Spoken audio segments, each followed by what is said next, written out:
Hi friends, घालीन लोटांगण या प्रार्थनेचे रहस्य काय आणि त्याचे रचयिता कोण, त्याचा अर्थ काय हे तुम्हाला माहीत आहे का? तर चला तर बघूया आज आपण याचा अर्थ काय आहे ते. तर कोणत्याही देवांच्या आरतीनंतर एका सुरात व एका धावत्या चालीत ही प्रार्थना म्हटली जाते. अतिशय श्रवणीय व नादमधुर असल्याने खूपच लोकप्रिय आहे आणि ही प्रार्थना सर्वत्र म्हटली जाते व भक्त त्यात तल्लीन होऊन जातात. आज आपण या प्रार्थनेमधील वैशिष्ट्य पाहूया व त्याचा अर्थ समजावून घेऊया. तर ही जी प्रार्थना आहे ती 4 कडव्यांची आहे व 5वे कडवे हा एक मंत्र आहे. त्याची जी वैशिष्ट्य आहे ती म्हणजे एक, प्रार्थनेतील 4ही कडव्यांचे रचयिता वेगवेगळे आहेत. तर ही जी 4ही कडवी आहेत ती वेगवेगळ्या कालखंडात लिहिली गेलेली आहेत. तर त्यातले पहिले कडवे जे आहे ते मराठीत असून उरलेली कडवी संस्कृत भाषेत आहेत. तर बऱ्याच जणांना असेही वाटते की ही गणपतीची प्रार्थना आहे, पण ही सर्व देवांच्या आरतीनंतर म्हटली जाणारी प्रार्थना आहे. यातील एकही कडवे गणपतीला उद्देशून नाही. वेगवेगळ्या कवींची व वेगवेगळ्या कालखंडातील कडवी एकत्र करून ही प्रार्थना बनवली गेलेली आहे. तर आता आपण प्रत्येक कडवे अर्थासह पाहूया. घालीन लोटांगण वंदीन चरण, डोळ्यांनी पाहिन रूप तुझे, प्रेमे आलिंगन आनंदे पूजिन, भावे ओवाळीन म्हणे नामा. वरील कडवे संत नामदेवांनी 13व्या शतकात लिहिलेली एक सुंदर रचना आहे.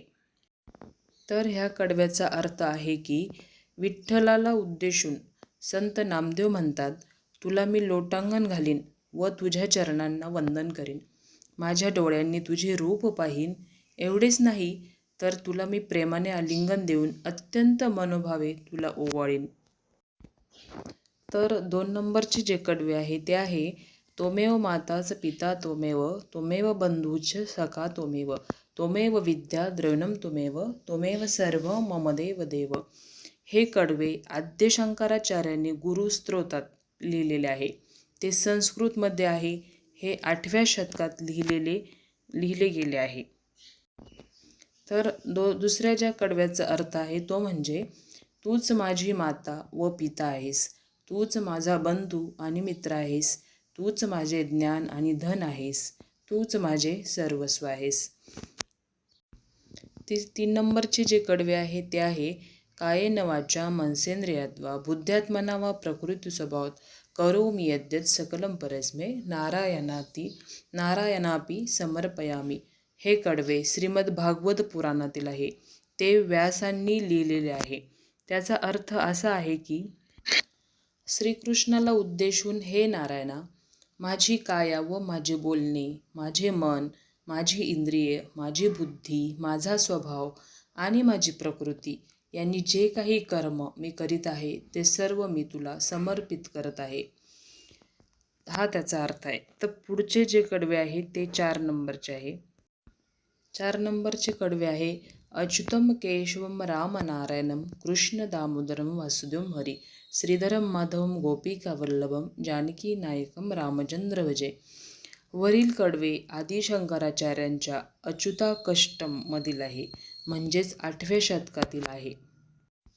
तर ह्या कडव्याचा अर्थ आहे की मी भजतो त्या अच्युताला, त्या केशवाला, त्या रामनारायणाला, त्या श्रीधराला, त्या माधवाला, त्या गोपिका वल्लभाला, त्या श्रीकृष्णाला आणि मी भजतो त्या जानकी नायकम श्री रामचंद्राला. आणि शेवटी आपण म्हणतो की हरे राम राम राम हरे हरे, हरे कृष्ण कृष्ण कृष्ण हरे हरे. हा 16 अक्षरी मंत्र कलिसंतरण या उपनिषदातील आहे. कलियुगाचा धर्म हे हरिनाम संकीर्तन आहे. याशिवाय कलियुगात कोणताच उपाय नाही. हा मंत्र श्रीरामकृष्णाला समर्पित आहे.